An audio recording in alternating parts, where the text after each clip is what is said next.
నమస్తే అండి. నేను బాగున్నాను. మీరు బాగున్నారా? ఈరోజు నేను దాల్ ఫ్రై ఎలా చేసుకోవాలో రెస్టారెంట్ స్టైలు, అది కూడా చాలా ఈజీగా ఎలా చేసుకోవాలో చూపిస్తున్నానండి.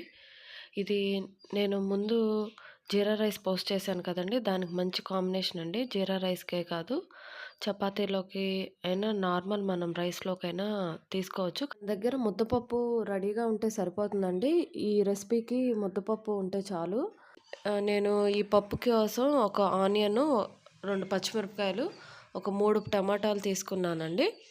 ఇవి పచ్చిమిరపకాయలు గానీ, ఆనియన్స్ గానీ కచ్చా పచ్చాగా వేగితే చాలండి. అంతకు మించి వేగాల్సిన అవసరం లేదు. ఫస్ట్ బాండీ పెట్టుకొని నేను హాఫ్ స్పూను ఆయిలు, ఒక 2 స్పూన్స్ ఘీ వేసుకున్నానండి. ఈ రెసిపీలోకి ఘీనే బావుంటుంది. ఘీనే వేసుకోవాలి, మంచి టేస్ట్‌నిస్తుంది.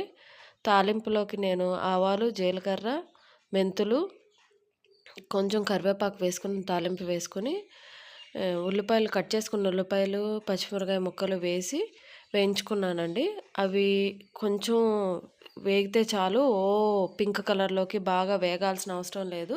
అవి కొంచెం వేగిన తర్వాత టమాటా ముక్కలు వేసి బాగా మగ్గబెట్టుకోవాల్సిన అవసరం లేదు. టమాటా ముక్కలు కూడా కొంచెం వేగితే చాలు.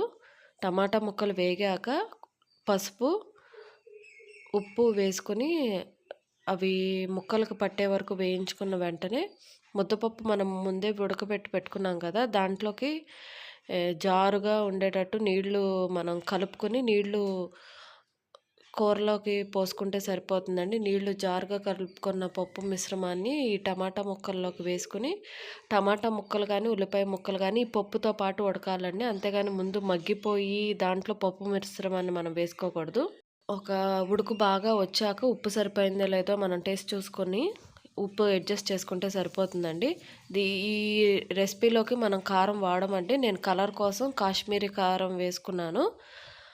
అదే బళ్ళారి కారం అంటారు కదా! అది లేకపోయినా పర్లేదండి. నార్మల్ కారాన్ని మీరు లైట్‌గా ఒక హాఫ్ స్పూన్ కన్నా తక్కువ వేసుకుంటే సరిపోతుందండి. ఈ రెసిపీలోకి మనం కారం అనేది వాడమండి. కారం అనేది కూరలో బాగా కలిసిపోయాక ధనియాల పొడి, జీలకర్ర పొడి, గరం మసాలా వేసుకుంటామండి. దీని నుంచే మనకి ఈ కూరలో రుచొస్తుంది. ఈ వీటి ఘాటు నుంచి కూరకి మనకి ఘాటొస్తుంది. జీలకర్ర పొడేమో స్పూనున్నర, ధనియాల పొడి ఒక స్పూను, గరం మసాలా అర స్పూన్ వేసుకుంటే చాలండి. అంతకు మించి అవసరం లేదు. ఇవి వేసుకున్నాక అన్నీ బాగా కలిపేసేసి ఇంకా కొంచెం వాటర్ యాడ్ చేసుకోవాలండి. ఇది కొంచెం పలచగానే ఉండాలి.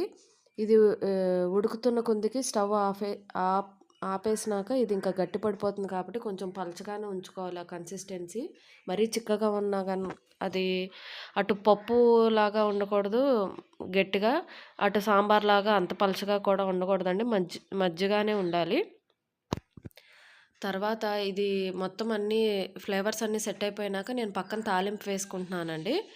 తాలింపు కోసం మళ్ళీ నేను నెయ్యి మాత్రమే తీసుకున్నాను. నెయ్యిలో కొంచెం ఆవాలు, జీలకర్ర వేసి అవి చిటపటలాడినాక లైట్‌గా కారం వేసుకోవాలండి.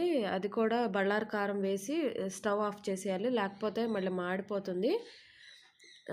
బళ్ళారి కారం వేసి స్టవ్ ఆఫ్ చేసేసి ఆ తాలింపుని ఈ పప్పులో వేసుకోవాలండి. వేసుకొని మళ్ళీ వెంటనే కదపకూడదు. ఆ పాటనే మనం సర్వ్ చేసుకునే ముందు కదుపుకుంటే చాలండి. మొత్తం కలిసేలాగా తిప్పుకుంటే సరిపోతుందండి. దీన్నే దాల్ తడక అని కూడా అంటారు. దాల్ ఫ్రై, దాల్ తడక అని కూడా అంటారు. ఒకసారి ట్రై చేయండి. చాలా ఈజీగా అవుతుంది. అంతే చాలా టేస్టీగా ఉంటుంది. ఒకసారి మీరు కూడా తప్పకుండా ట్రై చేయండి. ఈ combination jeera rice and dal fry. ఈ వీడియో మీకు నచ్చితే కనుక లైక్ చేయండి, షేర్ చేయండి, సబ్స్క్రైబ్ చేసుకోవటం మాత్రం మర్చిపోవద్దు.